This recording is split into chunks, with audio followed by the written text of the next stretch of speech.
It's showtime.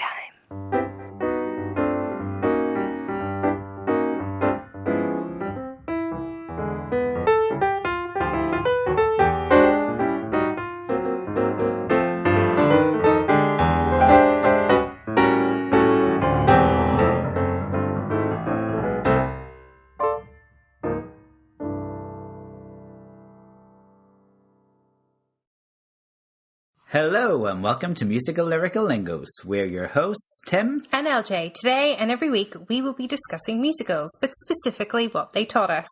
I think I said that different this time. My hello was particularly hello. Yeah.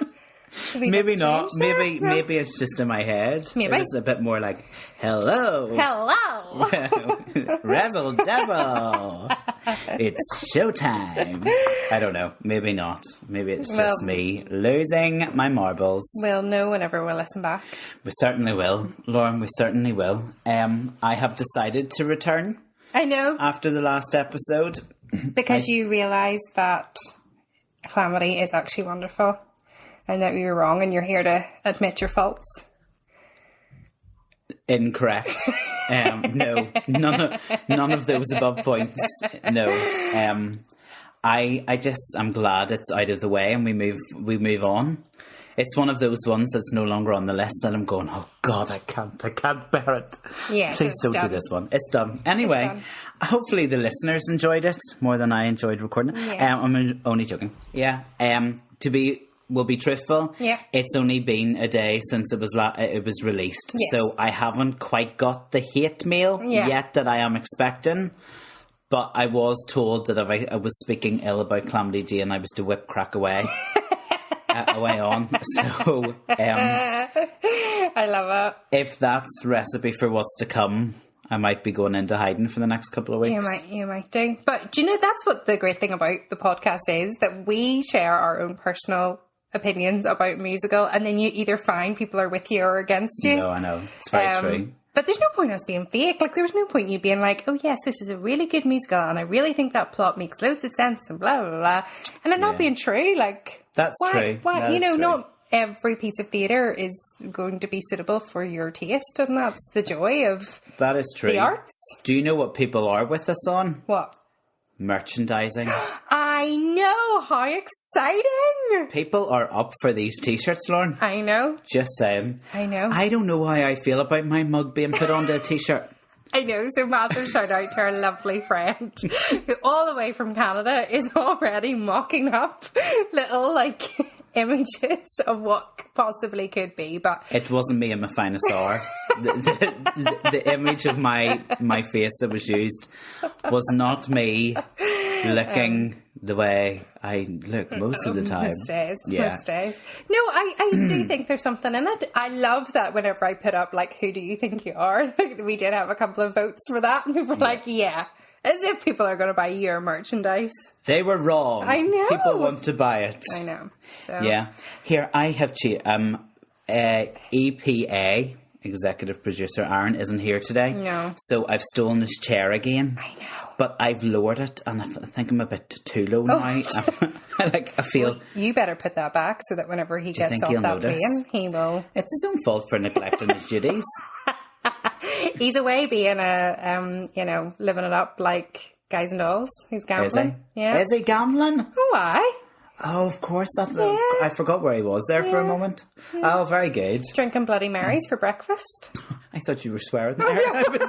Okay, Lauren, calm down. No. You went on your holiday a couple of months ago, all right? No.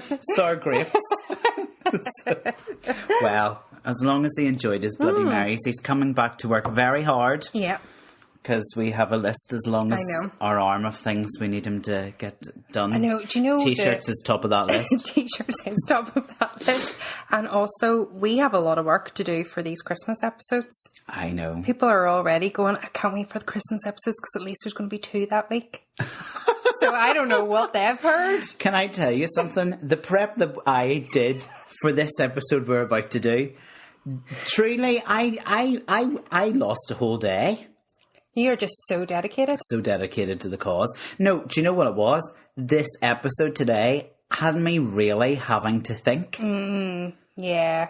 Because it's very difficult to, like, cram in the thousands of people that have played these really well-known, some might say iconic roles in musical theatre into one episode.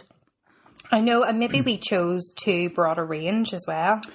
Well, we were just picking the musicals that we've done. I know, but I mean, maybe we should have done, like, one on females and then maybe one on males. Oh, like separate episodes? Yeah, well, listen, we might come... Now. Yeah, and... We might not come back to it. I don't know if we'll come back to it because I can't lose another day. So, folks, you're in for a treat, but you better enjoy it, right? Because I've spent a whole day planning. We decided we would shake things up again and we would do a different episode just to keep it fresh. So we're looking at, like, our top 3 actors or actresses that have played particular roles. Do we have a title for this episode, Lauren? The top 3. That's really crap. I say that, but I have no other ideas of my own. I was thinking along the lines of, you got the part, but they all did get the part because they played it. I know, I've tried, okay? You got the part. Don't look at me scornfully in such a way. Maybe as it goes along, we'll maybe discover a title. As we stumble along. Name that musical. I couldn't tell you. Pal Joey. It's actually a really bizarre musical called The Drowsy Chaperone. Oh, yeah. I don't know much about it, but I've heard of it. Nor do I. I think you had done it. Well, I had the opportunity to choreograph it, and that year I said no. And then, that what it is? And then I was like, I went to see it, and I was like, why did I say no? That year I was dead busy. I just needed. I was dead busy. No, but I was. It was one of those years I went right enough, Tim. You cannot do 17,000 things in the 1 year. So I'm still really proud of you for doing that. As in, you've been I am putting myself first, and I'm not doing all of this work. I know, and I'm doing it again this year, and I'm having a fabulous time. No, I'm just saying. I think you need more praise for it because you did run yourself kind of spread yourself very thin.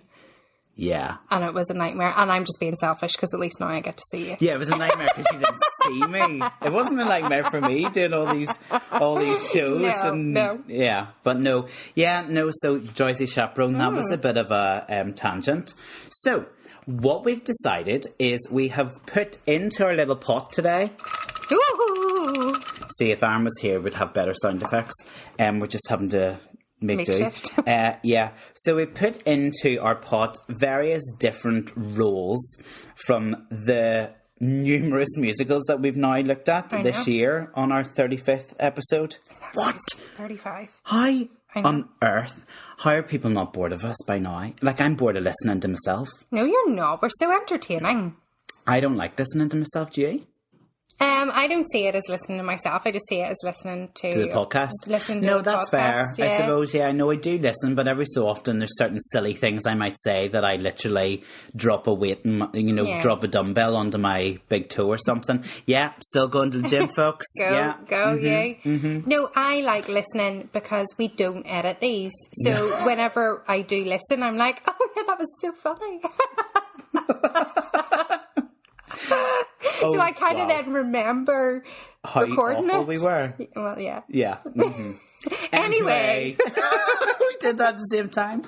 So in tune. Yeah, so we have got a series of, how many is it? 1, 2, 3, 4. Oh, lordy days. 9? Yeah, 9 different parts. Mm-hmm. So we've put them all into a wee pot and we're going to pull them out one at a time. And what we've decided, the challenge we gave ourselves was to go away separately and to pick our favourite 2 performers that have played these roles. Yeah. Then we thought we would shake it up, Lauren, didn't we? What did we decide we would then do? Then a dream cast. Yeah, so we're putting on our producer hats, aren't we? And we're going, if we were producing this show, who do we cast? Yeah. Back to my title for the podcast. You got the part. Okay, I can see where you got. And then we also said that we would give our musical highlight for that character, didn't we? Yeah, we did. Did we? We 100% did. Whoops, I've not done that. top 2. Oh, yes, it's right underneath One there. casting musical highlight. Well, do you know what? Stuff you, Lauren, because I spent the whole day planning this, I'm going to give my musical highlights, whether you like it or not. There will be no musical highlights in this episode for Lauren, but she's going to go and do her homework next week. She's going to give us her musical highlights. Do you know what? I'll just make it up now. I did on. I knew from your face, I was like, she has no idea what I'm saying. She... All day Sunday I spent on this episode. Now I understand why it took you so long. Anyway, never mind. See, we don't all skimp on our duties. Thank you very much. Okay, apologies. Well- Apologies. Listen, do you know what? I'll just make it like a decent length then. Decent length. Dead on. Right. Am I Ladies gonna- first. ladies Yes. first? So she's picking from the pot, folks. The videos will come in the new year. Oh, we're starting with... I'm Drum showing roll. this To the microphone. to the microphone. Elphaba and Galinda. Alphaba and Galinda. And you spelt it Galinda. Yeah, is it not Galinda? That's how she says she pronounced it, with a ga. But is it not just still spelled Glinda? I always thought it was Galinda and then... I have no idea. That's a biggie to start with, because that's like a double whammy, 2 in 1. Well, it's good. Fabulous. Right, you go, seeing as I picked you. Okay. Will we go our 1 and 1, 2 and 2? Yeah. Or will we do my 2, then your 2? Go your 2, then my 2. Okay, so in prime position for me, the best ever Alphaba that I have ever seen. For those who don't know Wicked, why not? If you're listening to our podcast, you need to know Wicked. It's the Green Witch. Is our very own homebred Rachel Tucker with a T. Yeah. Yeah, so I had she's her a too. Belfast performer, and she played Elphaba in the London 2010 to 2012 production. And then she reprised it in Broadway in 2015. And then in 2016, she returned to the West End for her 10th anniversary. And with over 1,000 performances, both in London and Broadway, Rachel Tucker remains one of the longest running Elphabas in the show's history. Oh, that's Yeah. a fun fact. So she is my number 1. She also has just released a brand new album. Rock album? Brilliant album. Yeah. Have you listened to it? I listened to some of it. Yeah, so her new album is out called You're Already Home. And it's just proper class. Yeah. And she will also be starring in a show that we mentioned briefly, like in a throwaway comment a couple of episodes ago, in a concert version of Sideshow. That's right. With Louise Dearman, who we might mention in a minute. Yeah. And I'll be in the London Palladium on Sunday the 3rd of March next year. And Rachel currently is performing every Monday night in Sunset Boulevard. That's right. And apparently that production is just wowzer. Yeah. So she's alternate for Nicole Scherzinger playing Norma Jones. I knew that there, but... Oh, Norma. Desmond. Okay, so my number 2 then for Elphaba has to be the woman that originated the role, Idina Menzel. Yeah. Originated it in 2003, winning the Tony Award for Best Actress. And then after leaving the role in 2005, she reprised it in the original London production. That's right. In 2006, and she became the highest paid actress in West End history when she did that. Oh. Yeah.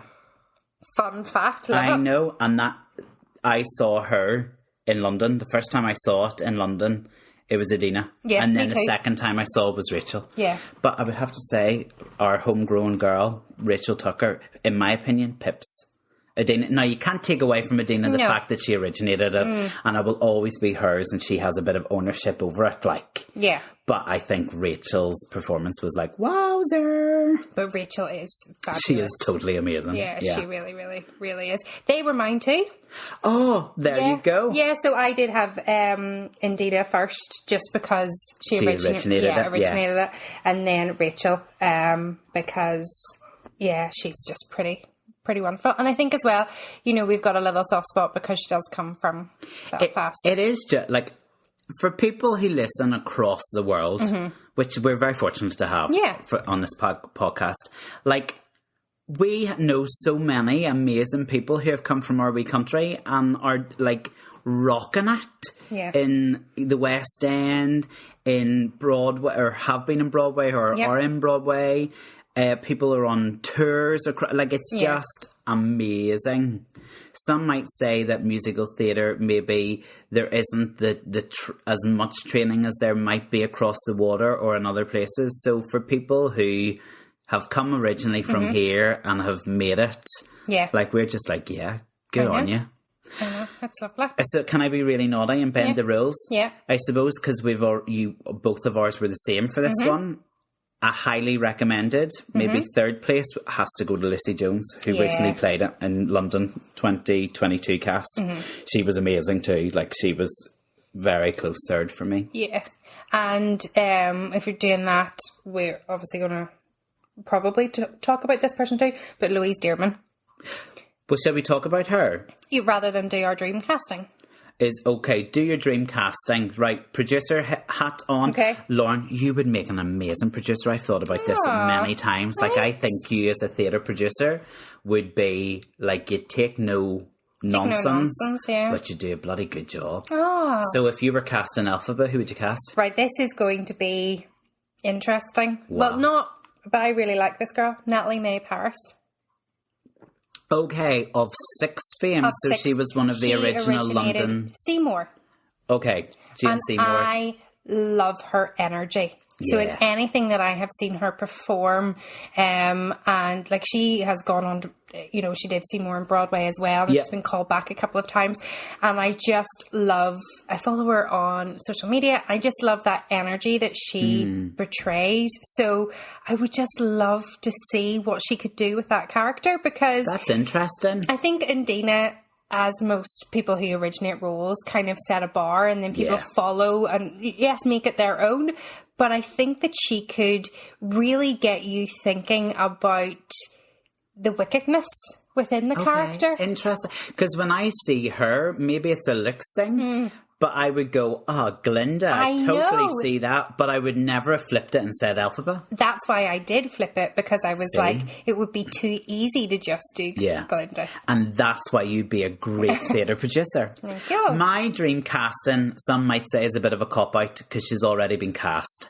And it is the person that has been cast in the Wicked films. Okay. And it's Cynthia Erivo. I just think she will be absolutely ridiculously brilliant. I think so too, but I've said this before, I just cannot get her Colour Purple performance out of my head. So I need to see her do something different. Do something so different. But can you imagine the rawness and the emotion that she brought to her Colour Purple, bringing it to something like No Good Deed or... I think she'll be wonderful, but in my head I still can't picture it. I just can't. Cecile, yeah. I always get that word wrong. Very good. What about your highlight then? My musical highlight, because you haven't bothered doing them, is for Alphabet, is in No Good Deed when she goes, Fiera! Yeah. And then she goes, Fiera! And she holds it for a really long time, and smoke comes out of the ground, and the wind machine like is doing a proper like Celine Dion moment, like that to me is more of a than the Defying Gravity moment at the end of Act 1. I suppose the first time you see the show, you will always remember the Defying Gravity moment, but once you're familiar with the show, I think that bit in No Good Deed in Act 2 is much more of a highlight. Yeah, and I think obviously we didn't go into too much detail about the story of Wicked whenever we were covering it because we didn't want any spoilers. Yeah. But I think as well, that is the moment where you then look differently to all of those characters that you know in Wizard of Oz. Yeah. So yeah, that's a brilliant highlight. It's that switch of evil. You go, aha, this is why she became like the Wicked Witch of the West. Yeah. Yeah, love it. Yeah, very good. Right, you do your Glindas first, and I did my Alphabets first. Okay. I'm actually enjoying this more than I thought I was going to. I don't begrudge the time as much anymore. I never begrudge it for our listeners. No. Again, Number one. And number one is Christian Chenoweth. Yeah. We know the part was written for her. Yeah. So therefore, she was wonderful in it. I didn't realise she had a musical theatre Broadway career prior to... Before? Yeah, that's how he knew, that, her style and stuff, yeah. I didn't realise she had done... And she had won a Tony before she even did Wicked. Mm-hmm. I thought Wicked, kind of made her. Clearly not. I think more of just a household name. Yeah, she was good. It was Good Man Charlie Brown, wasn't it? Right, the musical that she won the Tony for? Yeah. So she's my number one, and then my number two is Louise Dearman. Okay. So at the moment you don't have TikTok, but obviously it was the 20th anniversary of Wicked. Yes. And everybody, as we've already said in this episode, everybody takes the role and makes it their own. Louise's performance has blown up about what she chose to do. So then I just spent ages just watching her. Going down the Louise Dearman rabbit hole and she is, TikToks. She is lovely. Yeah. Or she is wonderful. And she's the only person to have originated both roles, which That's right. spoke about before.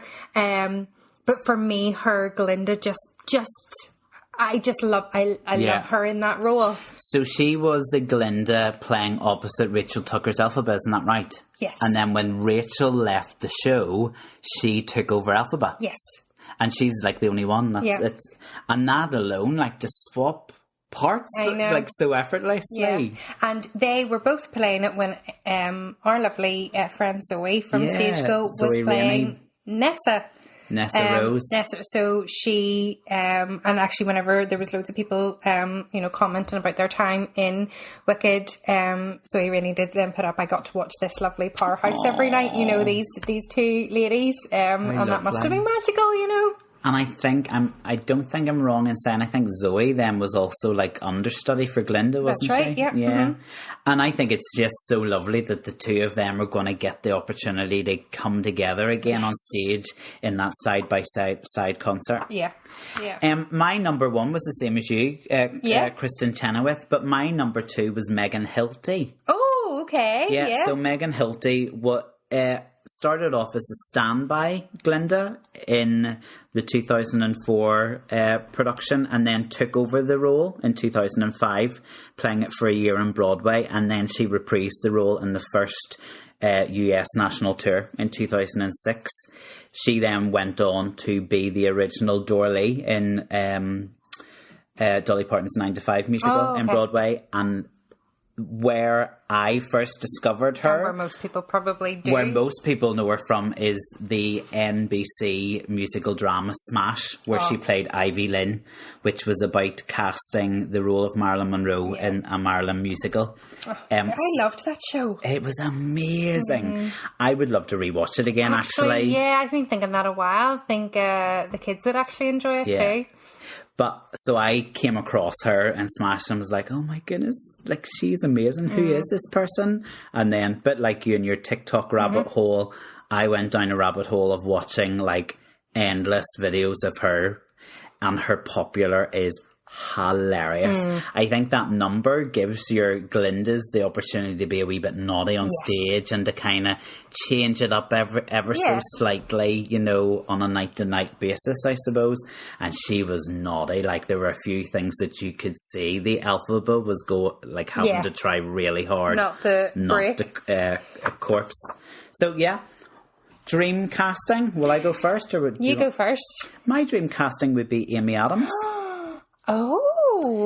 Of Disney's Enchanted or Disenchanted fame, and also the Muppets movie. Yeah, she's great. I think she would make a lovely Glinda. I think she would sound brilliant, and she would do the comedy that we were just talking about really, really well. Very good. This is exciting. Yeah, this is exciting. Okay, I have one. Okay. And I love this girl, but again, not whenever you look at her, you probably wouldn't think straight away. But maybe because of what she's been in recently, Samantha Barks. Yes. So she shot to fame because of Nancy, Finding a Nancy, the Oliver, whenever Andrew Lloyd Webber was doing it. And she currently is on TV. You'll see her on your screens if you're watching the Mamma Mia Mamma Mia, here we go again. Here we go again. On ITV. She is currently off on maternity leave because she's just had a baby, but she was Elsa in Frozen. Elsa in Frozen. So she has played that blonde-haired sort of, but I think she could do something again, a little bit different with Glinda. I agree, and I think she could also be a bit of a Louise Dearman, because I could see her as an Elphaba as well, actually. I could, but I think I would sway more towards Glinda, just to see what she does with it. Yeah, that's very true. I think she's great as well. Musical highlight that you don't have? Okay, my music... We're coming up blank here, folks. My musical highlight is the beginning of Popular. Whenever I see someone less fortunate than I... And let's face it, who isn't less fortunate than I? Give me a blonde wig and a bubble machine and I could do Glinda, no problem. Very good. We're going to have to quicken up here. I know. Or we maybe don't do them all for this episode and we have to do a second one. Ladies first. Well, am I picking again? I'm just going to pick them all. Sure. I'm scared of you. Right, we've got Danny. This is not going to take long. Danny Zuko from Greece. Okay, this won't take long at all. No. Am I going first this time? Yeah, you go first. Well, number one, obviously, is me. Sorry, what? Me. I am the best Danny you ever did see. Are you actually... I think my Danny was quite good. I mean, we were not age appropriate, so no. Fine, okay. So if I can't take the number one spot, then John Travolta has to take the number one spot. He's the original 1978 film, Danny Zuko. He was only 23 when he played him, which I thought was quite interesting. He was meant to be 16. Well, I know, but and he was nominated for an Oscar at the age of 24 when he was doing Saturday Night Fever, which made him at the time one of the youngest performers ever to be nominated for an Academy Award. So he's my number one. Mm-hmm. My number two is Aaron Tveit. Mm-hmm. He played, and he was a bit of a different Danny Zuko when he played it in the Fox televised Grease Live in 2016. Yeah, they're mine too. Seriously. There we go. Easy. Yeah. I think Aaron is a really good performer. Yeah. I struggle with the Danny Zuko character. And you still have not watched Schmigadoon. Schmigadoon, no. He's in it, and the characters he plays in that are brilliant. So, he was very good, but I still don't think he was Danny Zuko, if you know what I mean. Isn't it hard though? I think when you're used to John Travolta and he's so iconic in that role, to ever see a better Danny Zuko. I also think it's a bit of a funny one in that it's much more suited part to the film than it is on stage. Do you know what I mean? I think Grease, we talked about it when we talked about the episode. It's a better film than it is as a musical, like a stage musical. So I think a lot of the characters, you have to work really hard to make them anything, like Danny has to work hard, the Sandy has to work hard to be, for the audience to feel anything. Do you know what I mean? So that might be why we find it quite hard to think of a Danny. And I then... Well, I didn't, obviously. I popped into my head pretty much straight away when I was thinking about Danny Zuko. You're not entertaining me at all, are you? This one and another one, I actually did not choose Dreamcasts for. Because she didn't plan it. Yeah, that's it. I didn't plan it. No. I feel that I have really got to I need to just not see Grease again. I'm done with it type thing. So I think you're shaking your responsibilities here. No, listen to me. So I think that this is where stunt casting is okay for Danny Zuko. So who would you stunt cast then? Well, whoever is popular. Anybody? You'll take anybody? I think so. Oh, no. I think so. Anybody that is sort of popular at that moment. Like, I remember Shane Ritchie did it. And, like, Yeah. Shane Ritchie was a pretty good Danny Zuko, like, Yeah. years and years ago. But Shane Ritchie was also pretty massive at the time that he was Danny Zuko, so it worked. Obviously, age, now he couldn't do it now. So, I think I'm okay with Danny just being anybody. Well, I think I've got a perfect Danny. Okay, go for it. I would cast Sam Tuddy as Danny Really? Zuko. No, Yeah. that's terrible. No, not There approving she that. goes. I would. No, I not think he'd be approving really good. No, not approving it at all. I think he'd bring something different to it. Oh, no. Danny's not a nice character. No. You think Sam Tuddy's too nice Yeah. of a... Yeah. So Sam Tuddy played the original Dear Evan Hansen in West End. the West End production. I think it'd be very good. Okay, anyway, your musical highlight. Oh no, you didn't do it. No, I do have a musical highlight for, it's driving at the, no, my goodness. Stranded at the Drive-In. at the drive-in. Yeah. And whenever he's like, surrender. Okay, so she's got a musical highlight, folks, but she would throw some random star who can't sing a note into the role to sing the song. Yeah. Interesting. Because I think that's just screeching.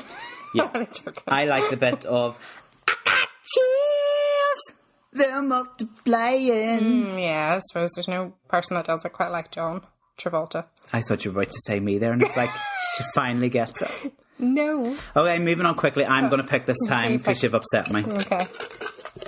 Can't believe you don't think Sam Tuddy. Sam Tuddy would be good at any role. Well, he played. yes, but not Danny Zuko. Times have changed. I'm looking forward to this. I've just pulled Reno Sweeney out of the pot. So, Reno Sweeney, the female lead in Anything Goes, one of my favourite shows. Mm-hmm. All right, you go first. Okay, so I think Number one. Patti LuPone.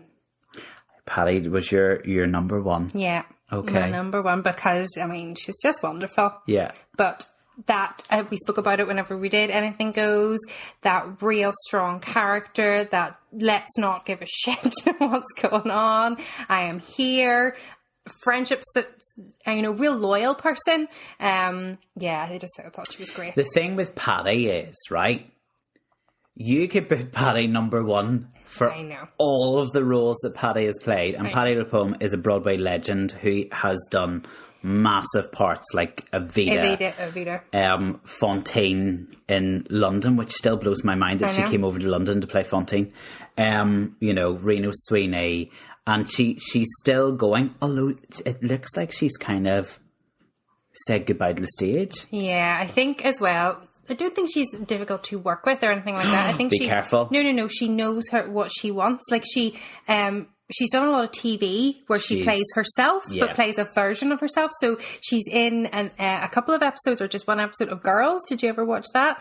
And she was great in it. And then she's been like Will and Grace and a couple of other of those like shows. Yeah, she was in Hollywood as well, wasn't she? Yeah. Yeah. She's so done quite a lot of Ryan Reynolds. Yes. TV Ryan show. Reynolds? I think it's No, Ryan. it's No, not not Ryan Ryan. Reynolds. Ryan Murphy. Ryan Murphy. Yeah. Sorry. Yeah. No, I think that's the direction she seems to be going. I think she kind of has after her last production of Company. I think she's kind of gone, I'm done with Broadway.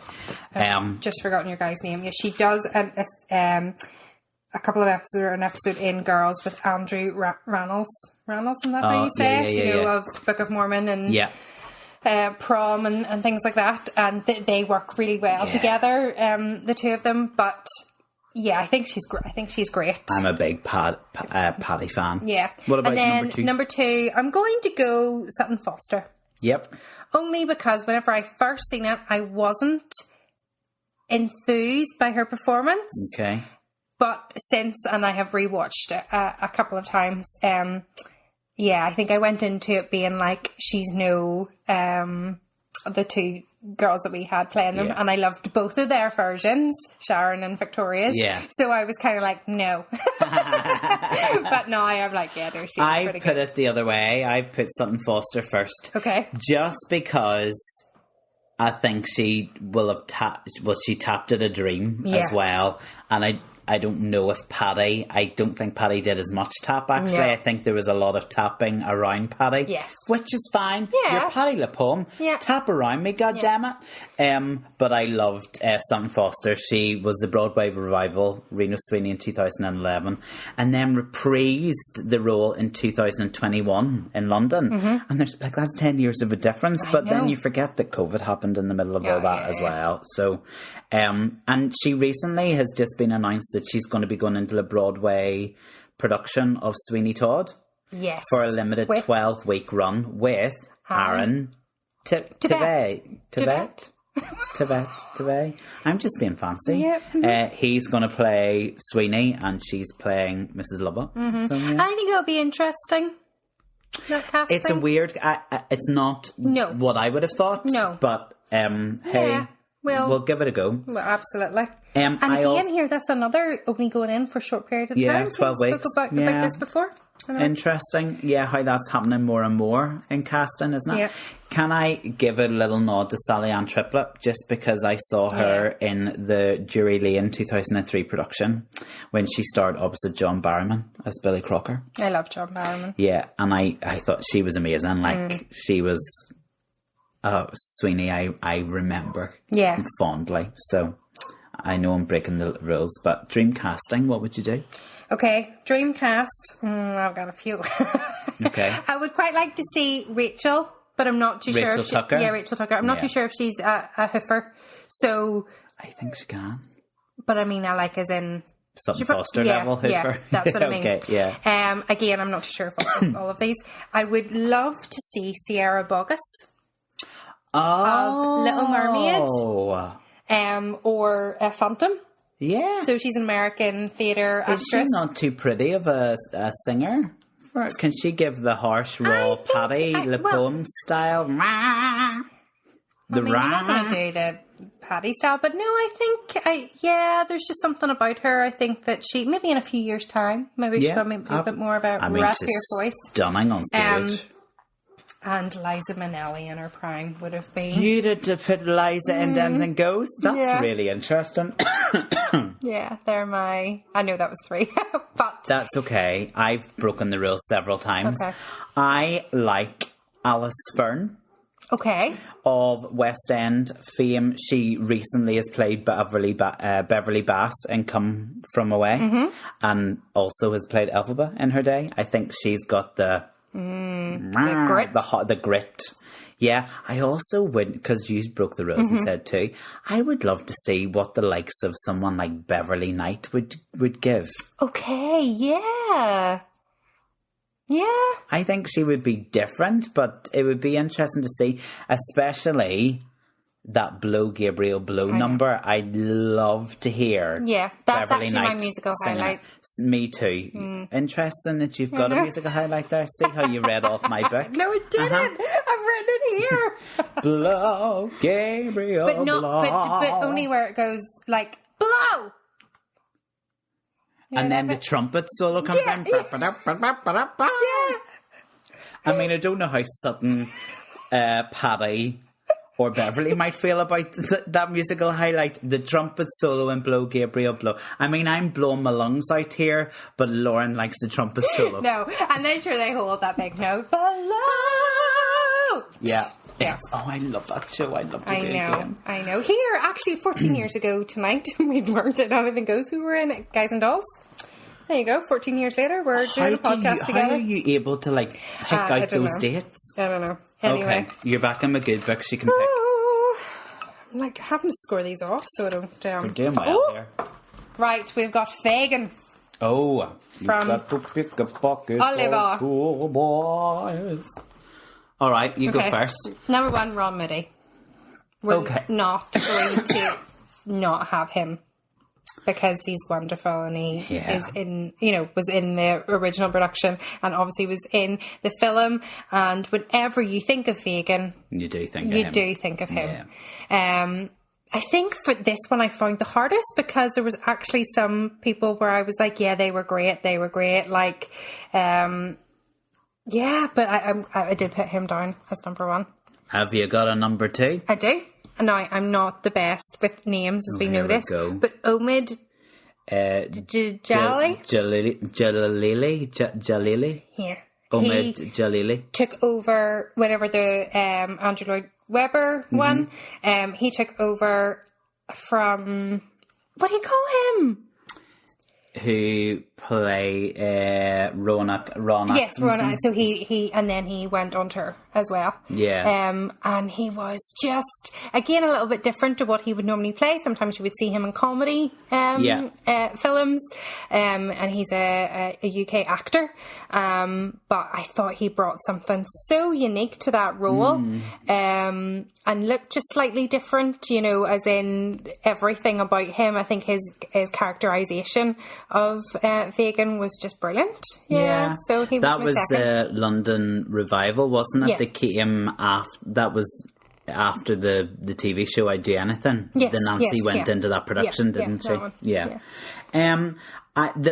Interestingly, the best Fagin that I ever saw was a friend of mine who's a director, Tony Finnegan. Oh, my goodness. His Fagin is absolutely stunning. And kind of legendary as well. Oh, it's just brilliant. And then I've had the opportunity to watch him working with younger groups. I'm watching him coaching the Fagins, you know, and it's really interesting to see. He knows the part so well, inside out. He was actually my favourite ever Fagin that I've seen on stage. I also, so he was my number one. Number two was, I've kind of got a joint too.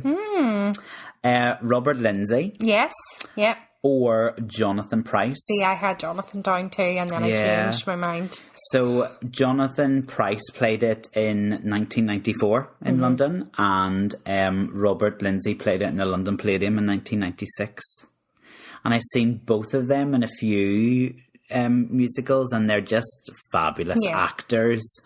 Jonathan Pryce, obviously My Fair Lady, and Miss Saigon, the engineer, Miss Saigon.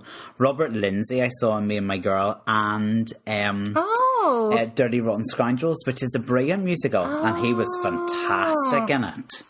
Yeah.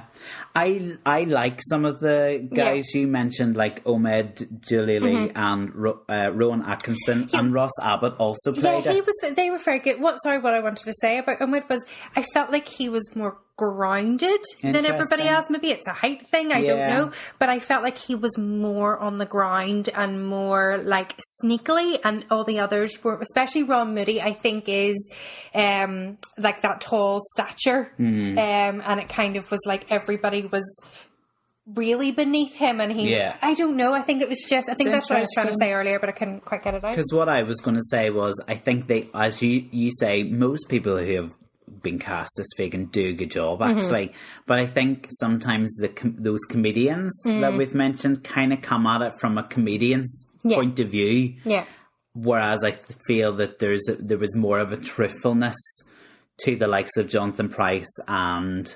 Robert Lindsay, in that they could do the funny, but they also had that sneaky, not very nice side to Fagin. Okay, do you know what I mean? I like that. Yeah. So they're all good. Like, so what about your dream casting? I'm not looking. I have Andy Serkis. Who's Andy Serkis? So Andy Serkis is best known for Gollum. Oh, yes, I know who he is now. Yeah. Okay. So he's a real actor, you know, all physical and really great in all of those little roles. He's currently in a play with a girl from Derry Girls. It was terrible, I've forgotten her name. And my memory is shocking. It's called Ulster America. Anyway, he's in that, but he sang, you know, a couple of bits in Lord of the Rings. But I just think his physicality would be great. Oh, he'd be amazing, Wouldn't he? Yeah. I also think I've got a blinder here. Oh, tell. I think Lin-Manuel Miranda would be an unbelievable Fagin. I need to think on that for a moment. You don't think so? No. Oh, I think it'd be amazing. Oh, that would be so interesting. Yeah. Yeah, that would be very different. I think some people need to call us up and get us on board as producers, as long as we're using somebody else's money. I know. Because I think these ideas are really good. That is so good. Woody Harrelson. I just remembered that was like Tourette's. Who's Woody Harrelson? What? He's an actor. Sorry, that is in with Andy Serkis. I am so concerned about you. I know. My musical highlight for Fagin would be reviewing The Situation. If it's done properly, it's like just 4 minutes of absolute musical theatre gold. And it's important not to get that like staccato-ness like too over the top, isn't it? Yeah. Because then it's very hammy. So you have to be... It's hard to get right. Yeah. But if you get it right, it's really good. Right, will we move on? Yep. Okay, next one. What have we got left? 3 left. Oh, we'll get it done in good time. Okay. All right. Oh, holds a wee special place in our hearts. Does it actually? Oh. Yep. Okay, I know what it is. I'll just say dressing gown. Yep. Joseph. Yes, me swinging around the house in my dressing gown. Joseph from Joseph and his amazing Technicolor Dreamcoat. Yeah. We're probably going to have the same person as number 1. Do you reckon? I think so. After 3, 1, 2, 3. Richard Swearing. Yeah. And I think when we talked about Joseph, we did kind of go into quite a bit of detail about him. He was the Joseph in the UK tour for endless years. Yeah. He died at the age of 57. I know. Recently, in the last, was it year or 2, I think, maybe? But I did find a really beautiful quote from Bill Kenwright, who was the producer of the UK tours of Joseph. And he passed. And he said, and he recently passed away. Bill Kenwright said about Richard Swearing, one of our greatest ever Josephs, one of our greatest ever boys. He was a celebration on legs. We salute him. I thought that was really lovely. And there's some lovely dedication pages on social media to Richard, and it just shows you how this man played a role that touched so many people, because he really brought that character alive. And Joseph was his first ever professional role. Yeah, and then he was just too good. He just was Joseph. Like, he just had it so perfect. Mm-hmm. Who was your number 2 then?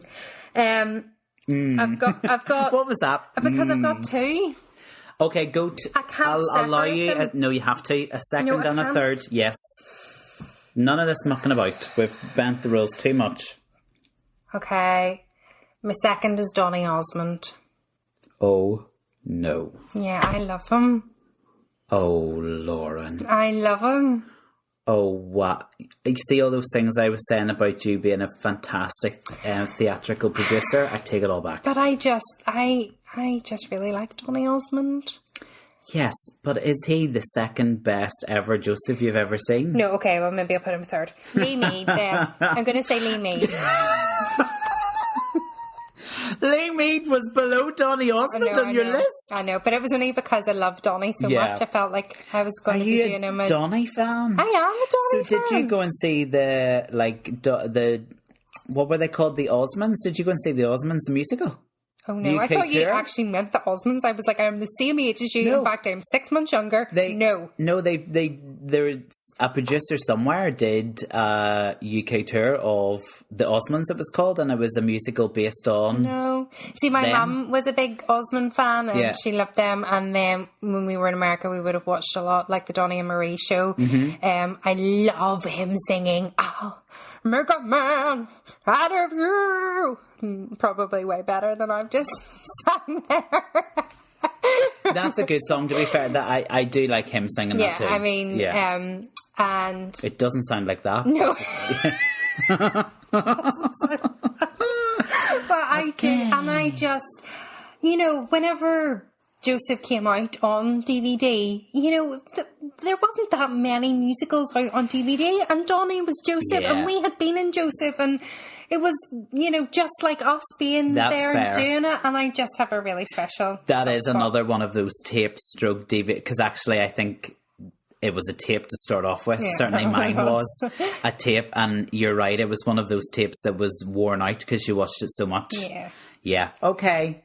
But Lee Mead is pretty awesome, wonderful. So he was discovered on Andrew Lloyd Webber's Any Dream Will Do. And I think from day one, you were like, it's him. Fuck, he's definitely Joseph. I also love his version of My Dad is a Rolling Stones fan.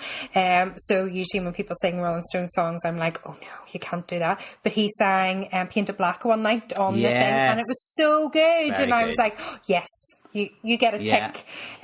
He controversially is my number 3. Whoa! Yeah. So obviously Richard Swearingen was my number 1. Yep. Number 2 was the guy that took over from Richard Swearingen, or one of the guys that took over from Richard Swearingen on the UK tour, called Andrew Derbyshire. Did he play our Pharaoh at some point? I think maybe, I think so. He also played Galileo in We Will Rock You in the West End. And then, like, fast forward, because we're talking about, he took over the role in 2003 as Joseph. Okay. And then fast forward to Britain's Got Talent 2014. He appeared on Series 8 of it and made it to the semi-finals. Oh, did he? He was also on Pop Idol as well. But he had a perfect voice and the perfect charisma and character for Joseph. So yeah, I controversially put him before Lee. I don't know why, but hey ho. Lee was fabulous too. Yeah, very, very good.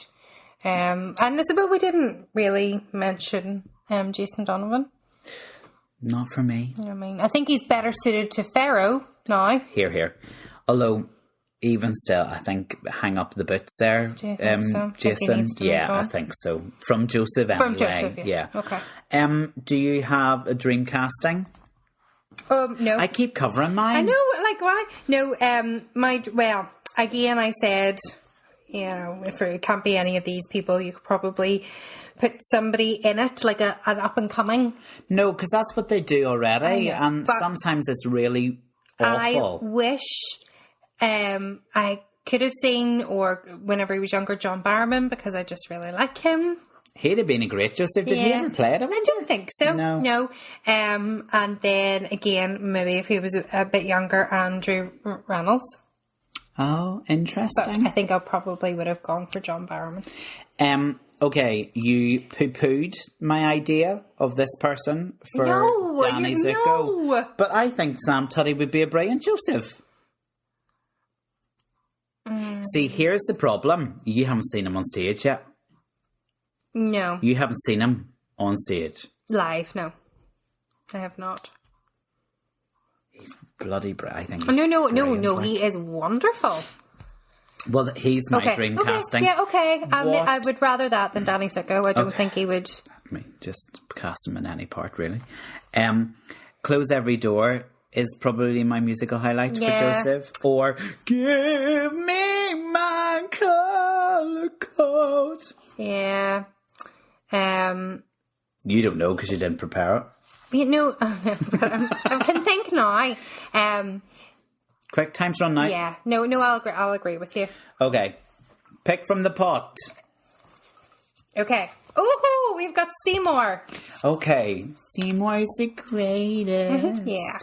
Okay, Seymour. My number 1 was Jonathan Groff. He played it in 2019 off Broadway. It then closed for COVID and then came back. He currently is in Merrily We Roll Along opposite Daniel Radcliffe. Yes. And they have just released a cast recording. They have, literally like this week. Yeah, well, I've already listened to it because I am one of those musical theatre fans. And it's really good. It's very, very good of Stephen Sondheim's Merrily We Roll Along. So Jonathan Groff was my numero uno. And then my numero deux, number 2, was Jeremy Jordan, who played Seymour when it reopened after COVID in Broadway in 2021. And we know Jeremy Jordan from Bonnie and Clyde fame, Newsies, and the rest. Yep. So they are my 2 Seymours. Okay. What about you? I have Jeremy Jordan as number 1. Interesting. And my number 2 is Matt Doyle. Who's Matt Doyle again? So I recognise the name. Matt Doyle he's a English actor, but he is known for more Broadway. Spring Awakening, and he took over the role in 2012 in Book of Mormon of Elder Price. Yes. Yeah. So he was also in Bye Bye Birdie and Warhorse, and he is currently in Sinatra. I was going to say, is he the new Sinatra? Yeah. So this whole Sinatra musical thing really intrigues me because the estate is involved. Yes. So is it Sinatra's daughter or there's some family connection who has sat in on rehearsals and basically given its blessing or is on the production or on the producer side of it. Yeah. But it sounds like it's going to be more than just another musical that's churned out about the life of somebody. Yeah, it's a jukebox musical because it's obviously but got I think it seems to have a bit more I think it's going to have that to it, or I don't know, big band thing to it, more like a concert feel. Because I love the show, The Rat Pack. Do you remember it? Mm-hmm. Yes, that was great. It was an amazing show, which it was done like a concert, wasn't it? Of Frank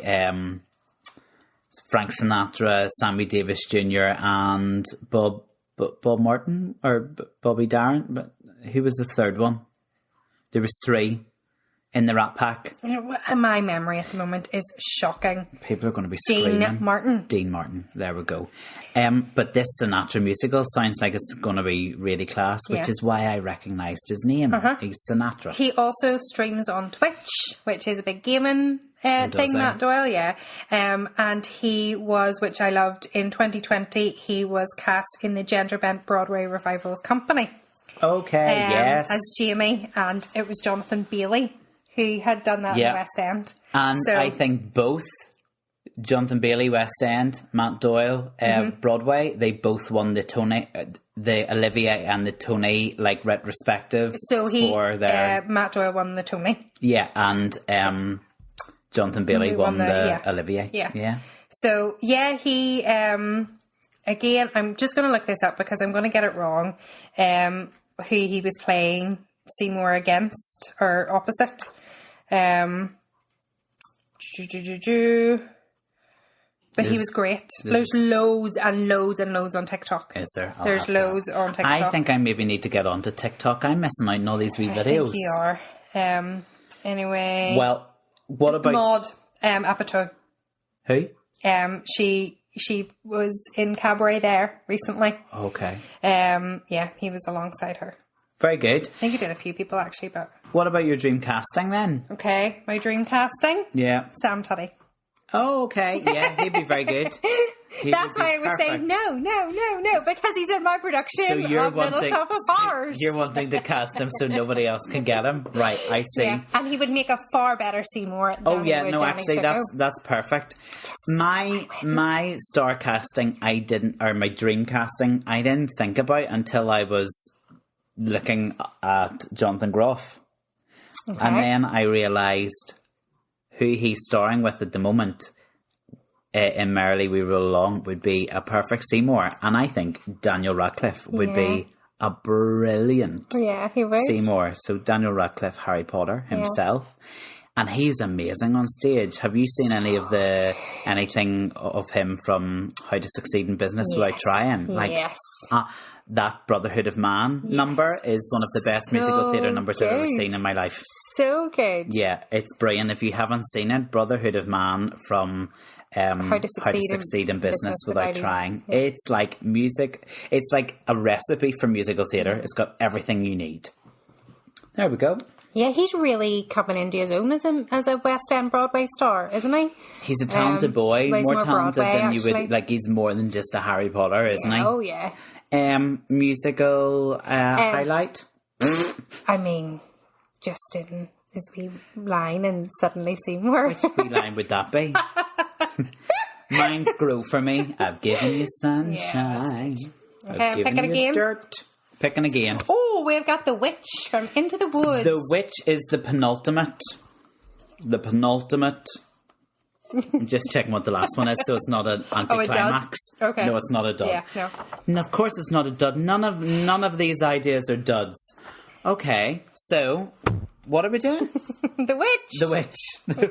The Witch and Into the Woods. Go for it. Okay, your number so one. my number one is because we very terribly did not mention her whenever we did the Into the Woods episode. Fair. Is Hannah Waddingham. Yes. And for those that don't know her name, she's currently now sort of like launched into the world because of Ted Lasso. She's just blowing up across the globe. I know, she's wonderful. So she presented the Eurovision this year, yeah. I nearly said Eurotrash there, completely wrong. You did a wee slip. You did a wee Timmy slip. You're going down the I'm bloody delighted with this. You're going down the wee voyeurism. Eurovision. Eurovision. No, I don't know why that. Anyway, yep. Eurovision. She has just recorded a Christmas concert. Has she? Yeah, she presented the Olivier's there. She is in Sex Education. She is in so much. Yeah, she's everywhere. She's in Hocus Pocus 2. Yeah, that's right. She is everywhere at the moment, but she has worked her butt off. I know. And she is the most amazing and captivating performer. Yeah, she is. But her performance or interpretation of the witch in Into the Woods is unlike anything else. Yeah. Of all the things that she's now doing, it's still her musical theatre performances that is her strongest suit. Yeah. Do you know what I mean? Like, she's just so class. So she played it in the 2010 concert. Yeah. But again, there's loads of stuff on YouTube, but you wouldn't even recognise her. She is a beautiful... Oh, she was also in Game of Thrones. Yeah. I mean, she is a beautiful woman. Yeah. Like, really beautifully stunning. And she just seems like she has such a lovely personality too. But her portrayal of the witch is really off-putting, I would say. It's frighteningly twisted, and there's ulterior motives, and like...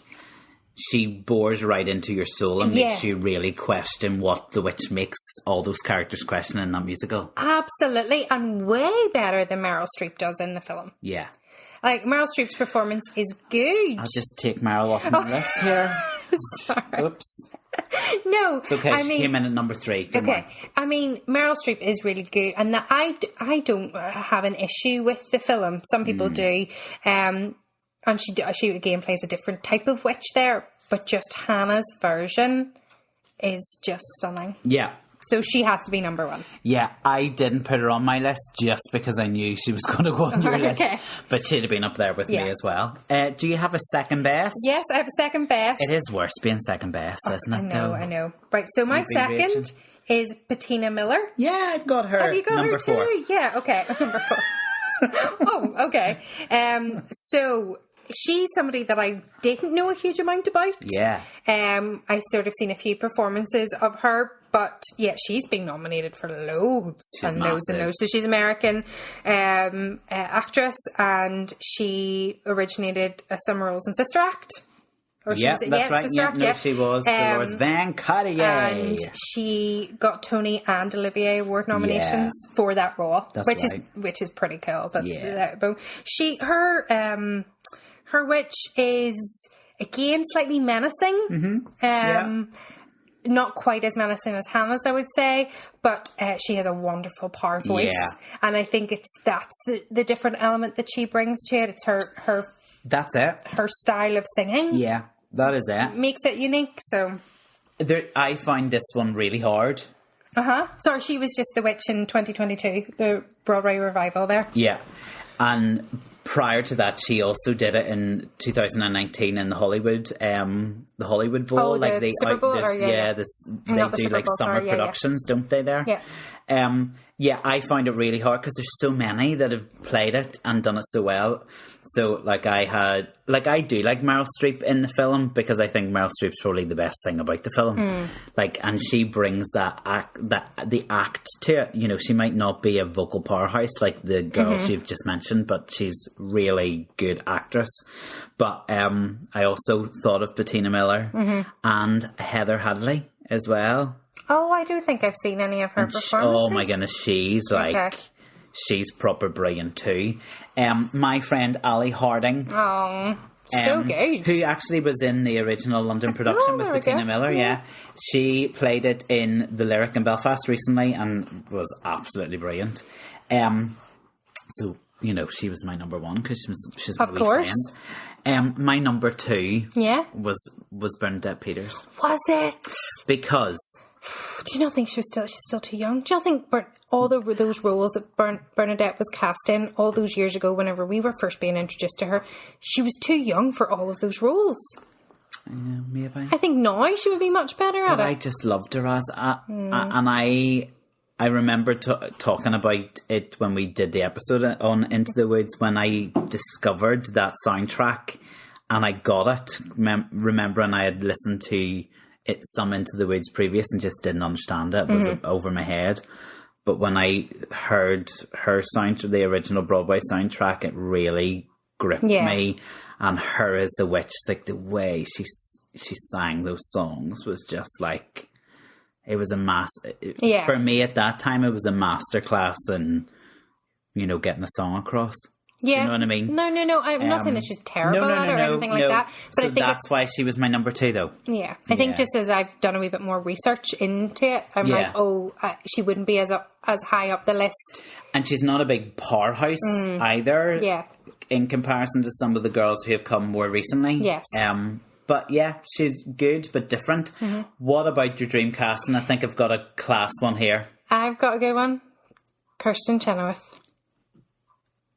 Oh, I don't know. I'm calling Sam Tuddy on that one. I'm not so sure. No. I think that she could do it. Okay. Yeah. I'm going to give you someone who I think will blow Kristen Chenoweth completely out of the water. Tell me. Marisha Wallace. Oh, your wee mate. My wee guys and dolls mate. I think she would be absolutely amazing. Yeah. And I'm just going to give a wee plug just because I'm absolutely obsessed with her. Yeah. My wee friend Marisha is bringing out a Christmas song. She is. Out on the 29th of November, Little House in the Snow. Make sure you go and listen to it. Do. She says it'll make you cry. Yep. So I'm ready for the tissues, Marisha. Yep. Hit me with it. I think she'd be amazing at it though, she right? Would be so good. Here's another one. Oh, I have another one too. Especially... This one got me, like, I got excited when I was trying to cast the witch. Especially recently, this person is absolutely blowing people away with their performance in the West End in Sunset Boulevard. Nicole Scherzinger. Yeah, she just won. She won the Evening Standard, Best Actress in a Musical, yeah. I think she'd be unbelievable. Interesting. I don't think people give her... enough credit for how good she is theatrically. Yeah. She's more than just a voice. Yeah. Like, you know, you can't be playing a part of Norma Desmond and just be a songstress. Do you know what I mean? No. Right. My other one that I think would be really good is Ruthie Henshaw. Interesting. 8 shows a week. Ruthie. I do love Ruthie. I like Ruthie too, but 8 shows a week, do you think? Yes. Okay. Fair enough. Last one. You're getting a treat this week. You know. Okay. Mama Rose. Oh, I'm so glad we finished with this one. Actually. Of all of the parts, actually, that's the one you would have wanted to finish on. Yeah, no, and genuinely be pulled out of the pot. That's brilliant. Okay. Please tell me our number one's the same. Yeah. Imelda Staunton, number one, Savoy Theatre, 2015. The greatest performance I've ever seen on stage. That was a quote that I wrote down, but that's also my quote. Or was that my quote I wrote down? And I think you can get the recording of that on Amazon Prime now. Aaron told you that. Yes, okay. Aaron isn't here, so...